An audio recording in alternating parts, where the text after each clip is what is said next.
Muchas gracias por estar presentes. Bienvenidos a este espacio de diálogos por la educación. Mi nombre es Guillermo Mayurí y quiero invitarlos a conocer a nuestro invitado de hoy, Sebastián Cerro Guerrero, quien es consultor y formador en el ámbito de la educación y que nos acompaña desde Pamplona, España. Sebastián, por favor, coméntanos un poco de tu experiencia. Hola, muy buenas tardes desde España. En primer lugar, muy agradecido, ¿no? de que me hayas dado la oportunidad, ¿no? de participar en esta entrevista, de contar mi experiencia, de poner de manifiesto lo que pienso que podría aportar, ¿no? A un colegio de Latinoamérica, de Hispanoamérica, en este caso quizás en Perú.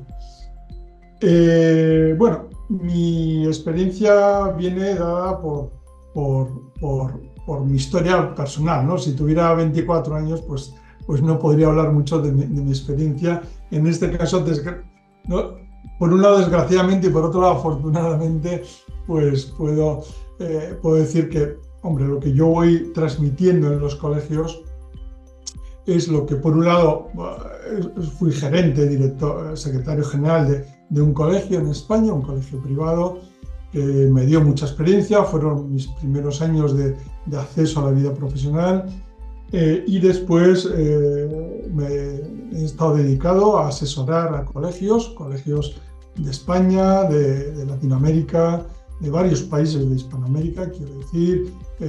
Y realmente cuando uno está tan presente en los colegios, y pues es lo que le ayuda a ir aprendiendo también. O sea, yo soy consciente de que algunas veces aporto valor a los colegios o procuro aportar siempre valor a los colegios, pero también es verdad que de cada colegio voy aprendiendo un poquito, ¿no? A veces un poquito de lo que no hay que hacer y otras veces un poquito de lo que sí hay que hacer, ¿no?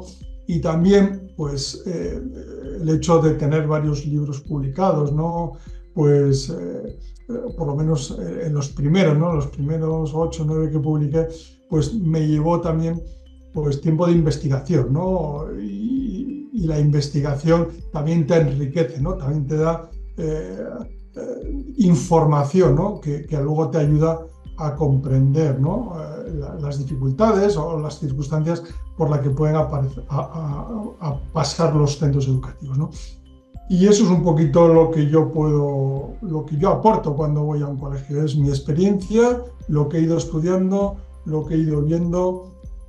También es cierto, ¿no? Que cuando voy a un colegio, primero me gusta entrevistarme con el equipo directivo para que el equipo directivo me cuente un poco qué espera de mí, ¿no? Cuáles son sus retos, cuáles son sus dificultades, cuáles son los problemas que tiene en el colegio, porque se trata de que la formación, el asesoramiento vaya encaminado a solucionar esos problemas que tienen los centros educativos. Que muchas veces, últimamente cada vez se van haciendo más difíciles por cómo viene la sociedad, ¿no? Por cómo vienen las familias, por cómo vienen los alumnos, por cómo llegan los profesores, ¿no? Y por el ambiente social que a veces hace que el papel del profesor esté puesto un poco en entredicho, ¿no? Excelente. Entonces, el tema de hoy, como ya hemos visto, nuestro invitado nos está hablando de la importancia de la formación de las escuelas.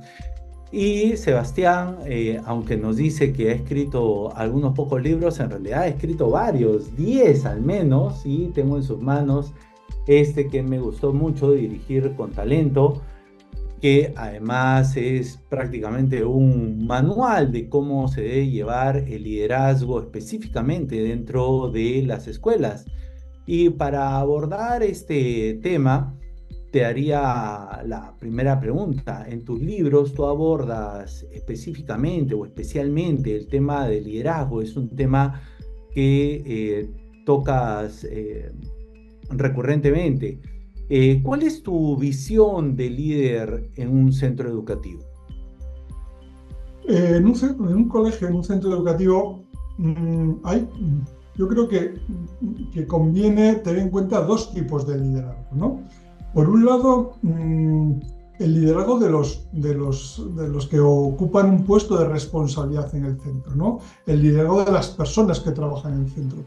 Hay que tener en cuenta que que es verdad que a veces cuando hablamos de liderazgo en un colegio, algunas personas pueden pensar pues, en el director, en el equipo directivo, a veces algunos incluso lo bajan hasta el nivel de los tutores, ¿no? Y yo pienso que el líder en un colegio tiene que ser todos, o sea, y el director por supuesto, pero también un profesor. Si el profesor no es líder, no va a arrastrar a sus alumnos hacia las metas que debe conseguir, ¿no? O sea que el liderazgo es un liderazgo que tiene que estar expandido en todo el colegio. Pero también pienso que es muy importante el liderazgo al que tienen que aspirar los alumnos, ¿no? Un alumno hoy en día tiene que aspirar a ser líder, porque si no, sus amigos, el ambiente, las redes sociales, lo van a arrastrar. Lo van a arrastrar en el sentido equivocado, porque hay muchos intereses que van en contra de las familias, que van en contra de los propios alumnos, ¿no? Y el alumno tiene que ser capaz de ejercer ese liderazgo sobre su propia vida, ¿no? Ambos liderazgos, el de los que trabajan y el de los alumnos, se basan en la misma realidad. Y es que se tienen que apoyar en que las personas tienen que tener unas competencias humanas y profesionales que les permitan ser un referente de las personas con las que tratan, ¿no?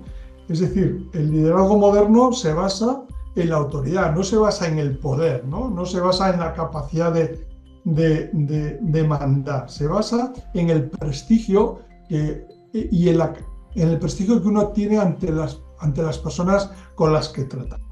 Tú nos hablas de el líder central de la escuela como un sembrador de liderazgo, y un sembrador de liderazgo que incluso llega hasta los alumnos como líderes en sus propios espacios y que irradian este liderazgo. Muy, muy interesante el concepto.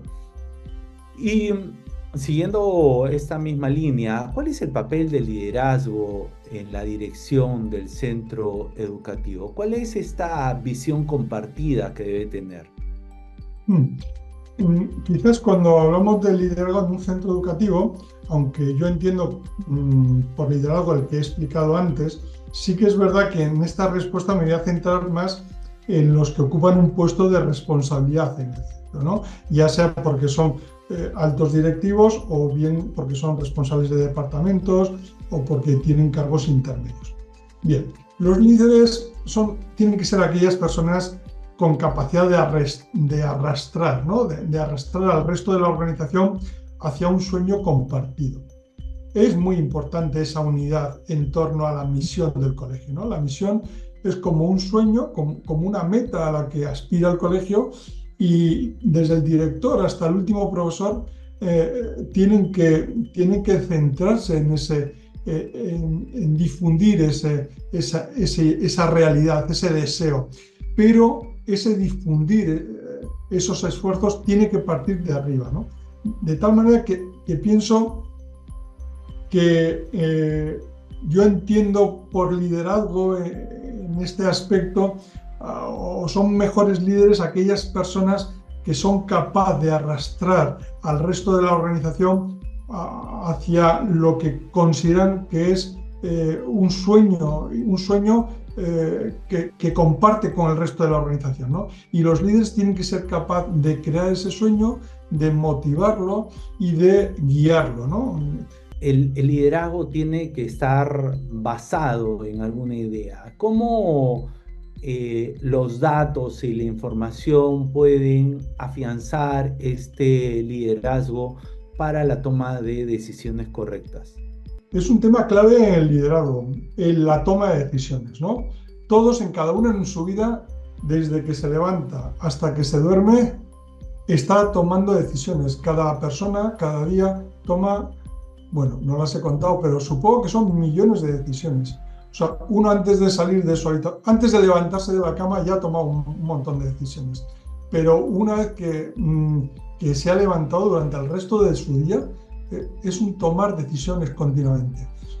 De ahí la importancia de que las decisiones sean correctas, porque cuando uno toma decisiones equivocadas, acaba en el lugar no deseado.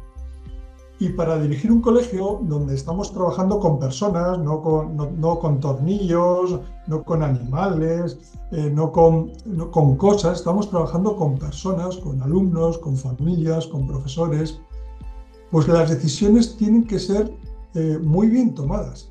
Y por eso es muy importante fundamentarlas sobre datos reales, datos objetivos, datos bien sopesados.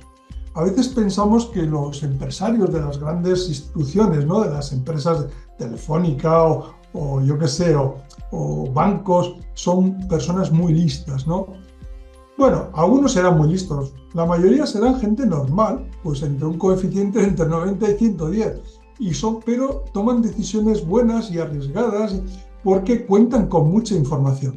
Por eso cuando una persona llega a la presidencia de una organización, de una empresa, de un gobierno, lo primero que hace es rodearse de asesores que le van a alimentar la información para que ellos puedan tomar esa decisión, ¿no?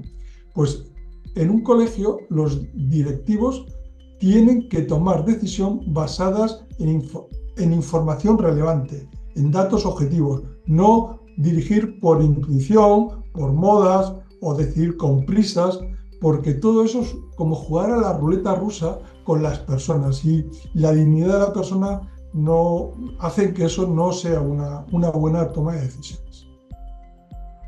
El tomador de decisiones como un atleta de la decisión, como permanentemente tomando decisiones y por ello tiene que cumplir más y mejores decisiones. Y en todo este contexto del que nos estás hablando, ¿dónde queda el trabajo en equipo? Bueno, los líderes tendrán que tomar buenas decisiones, tendrán que ser capaces de arrastrar a la organización detrás de él, pero todas las metas importantes, no hay ninguna meta importante que lo consiga el líder en solitario. O consigue involucrar a su equipo o las metas no valdrán la pena. Porque si lo puede conseguir una sola persona es que no es una meta valiosa. Y nadie duda de que un buen equipo consigue resultados mucho mejores que la suma de cada uno de sus miembros.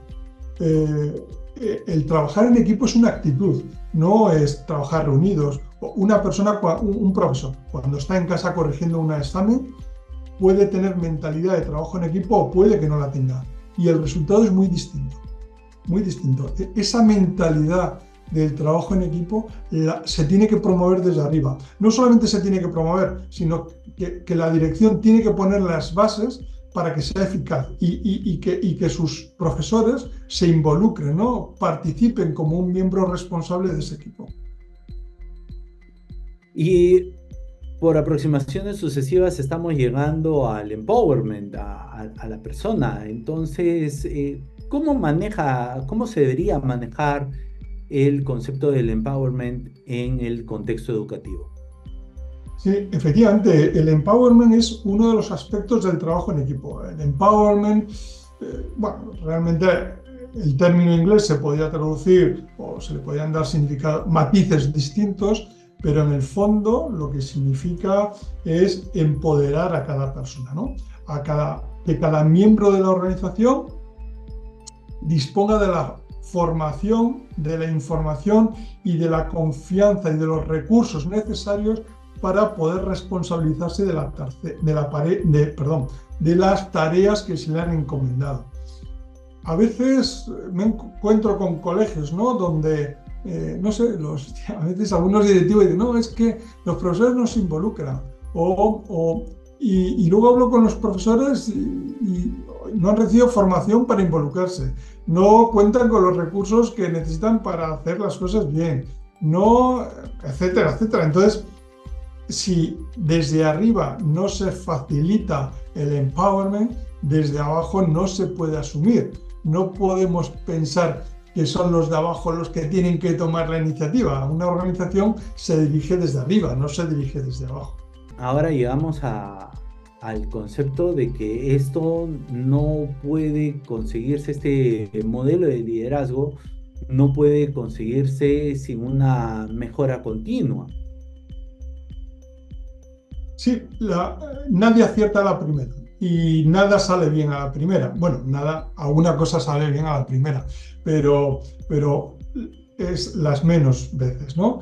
En una organización compleja, como es un colegio, lo mismo se podría aplicar a una familia y lo mismo se podría aplicar a un equipo de fútbol o de baloncesto.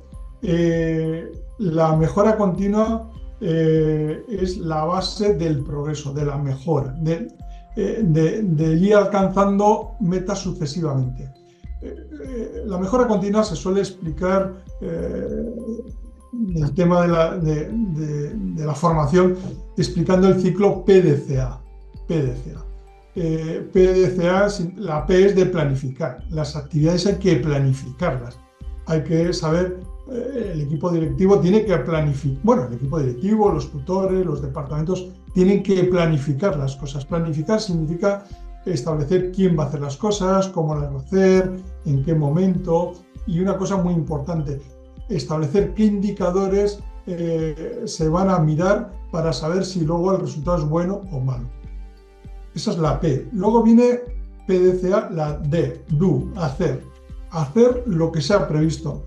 También a veces hay personas que se acuerdan cosas y luego se hacen otras, o uno cambia sobre la marcha, y las cosas que están bien planificadas, las actividades previstas, cuando han sido pensadas, sobre todo si están acordadas en equipo, pues hay que hacerlas como está previsto. Ya las mejoraremos después, pero no vamos a intentar mejorarlas antes de haber probado cómo se ha planificado. Luego viene la C, PDC, check, comprobar. ¿Qué hay que comprobar? Hay que comprobar que las cosas se han hecho como se han planificado, comprobar que como se planificó era la mejor forma de planificarlas y comprobar sobre todo los indicadores. Esos indicadores que hemos concretado en la fase de planificación, ver qué información nos están dando. El resultado ha sido bueno, regular, en qué aspecto ha sido mejor, en qué aspecto ha sido peor. Y por último viene la fase A, actuar. Actuar, sí, es decir, cambiar lo que hay que cambiar, mejorar lo que hay que mejorar, eliminar lo que hay que eliminar, ¿no? Y empieza una nueva ciclo PDCA, porque en ese cambiar lo que hay que cambiar y en ese mejorar lo que hay que mejorar, ya estamos planificando el siguiente ciclo PDCA. Y si eso se hace con constancia, bien dirigido, a eso yo le llamo mejora continua. Y es la lógica de todas las ISO y de las acreditaciones. Muy pronto en el Perú nos van a estar solicitando acreditaciones a las escuelas, y es necesario de que las escuelas incorporen todos estos procesos de calidad dentro de sus gestiones. Y desde tu visión, ¿cómo se puede integrar un enfoque de excelencia que llegue a abarcar todas las áreas de la gestión escolar? Bueno, aprovechando, Guillermo, lo que has comentado, no lo he dicho en la presentación, porque tampoco era una presentación breve y no se trata de decir el currículum de cada uno, pero efectivamente soy certificador de sistemas de calidad en España. He asesorado a más de 200 colegios que han obtenido la ISO 9001 y también programas de excelencia, ¿no? Que en España se llama modelo FQM, en América el modelo iberoamericano de calidad total, que también he participado en alguna evaluación de algún colegio latinoamericano. Y efectivamente los sistemas de calidad se acaban imponiendo porque es el modo ayuda mucho a establecer ese sistema de mejora continua que antes he comentado. De hecho, un sistema tipo ISO 9001 se basa continuamente en la mejora continua, en el ciclo PDCA, ¿no? Aplicada sobre todo a los procedimientos y a los procesos del centro. Pero bueno, bajando a lo que me preguntabas, la mejor forma de contribuir a que un centro sea eficaz es lograr un equipo de personas comprometidas con el proyecto y los valores del centro. Eso es muy fácil de decirlo, pero es la clave del éxito de un colegio. lograr un equipo de personas comprometidas con el proyecto y los valores del centro. Es decir, no con el proyecto del director o con los valores de un profesor o unas pocas personas. No, no. La frase en sí tiene, me parece, mucho peso. Es lograr un equipo de personas comprometidas con el proyecto y los valores del centro. Y yo creo que ahí está un poco la clave de toda formación dirigida a la mejora de la eficacia de un colegio. Excelente. Y tú cuentas con un programa para formación de escuelas, además que lo puedes llevar a extramares. Coméntanos un poquito. Sí, el programa, vamos a ver, asesorar un centro siempre hay que hacerlo a medida, ¿no? Por supuesto que lógicamente pues, podríamos hacer un listado, ¿no? de las cuestiones que un centro, ya sea en asesoría o sea en formación, ya sea los profesores, sea la dirección del colegio, me piden o nos piden con más frecuencia. Podríamos hacer un listado y, claro, lógicamente, después de 20 años, pues ese listado es un listado extenso.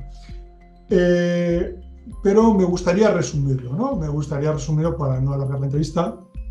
El programa, yo creo que para directivos, el programa está pensado en cómo ayudarles a ellos a dirigir bien el centro. Y ahí pues hay diversas herramientas, ¿no? Desde, bueno, formación en liderazgo, hacer un plan estratégico, un sistema de mediciones, cómo implantar un ciclo PDCA. Bueno, pienso que el enunciado podría quedarse ahí, ¿no? Las herramientas que necesita un directivo para dirigir bien un centro. Las que van dirigidas a los profesores, yo estoy más especializado como en dos aspectos. Por un lado, cómo implantar un sistema o un programa de educación en hábitos y en valores, en virtudes, en valores o en valores y virtudes, y también cómo promover el trabajo en equipo dentro del colegio, ¿no? Quizás dirigido a profesores, si yo tengo que concretar dos aspectos, concretaría ahí, ¿no? Y luego también ofrezco una formación para familias que pueden ser bien para todas las familias del centro, bien para ser un grupo de familia. En España existen una cosa que se llaman matrimonios encargados de curso, ¿no? Que de cada curso pues salen 2, 3 matrimonios que coordinan al resto de la clase y a lo mejor formar a ese tipo de matrimonios. Bueno, se podría, cuando he estado en Paraguay o ahí mismo en Perú he dado varios cursos a familias en diversas ciudades de Perú. Y ahí lo que suelo explicar más es uno de mis últimos libros que se titula 10 criterios para educar personas valiosas y es un poco donde lo que creo que puedo aportar más, ¿no? ¿Qué criterio tienen que utilizar o tienen que seguir las familias para conseguir que sus hijos sean valiosos? Pero también es cierto que eso que se lo explico a familias, lo mismo lo podrían recibir los profesores, porque los profesores también colaboran con la familia para educar personas valiosas. Haciendo una recapitulación de todo lo que hemos visto, una pequeña recapitulación, podríamos ver de el director de la escuela es un sembrador de liderazgo y este constante sembrar el liderazgo de llegar a todas las áreas hasta enraizarse dentro de, podríamos decirlo, el corazón de los alumnos, para que los propios alumnos sean líderes dentro de sus entornos. Y para lograrlo hay que basarnos en datos y llegar a apuntar a un ciclo de mejora continua basada en ISO, ya sea la 9001, la 21000, y lograr así de esta manera que las escuelas mejoren constantemente desde el liderazgo. Muchísimas gracias por acompañarnos, Sebastián. Saludos hasta Pamplona y estuvo con ustedes Guillermo Mayurí en Diálogos por la Educación de Estudia Global. Muchas gracias. Muy bien, muchas gracias a vosotros. Hasta cuando queráis.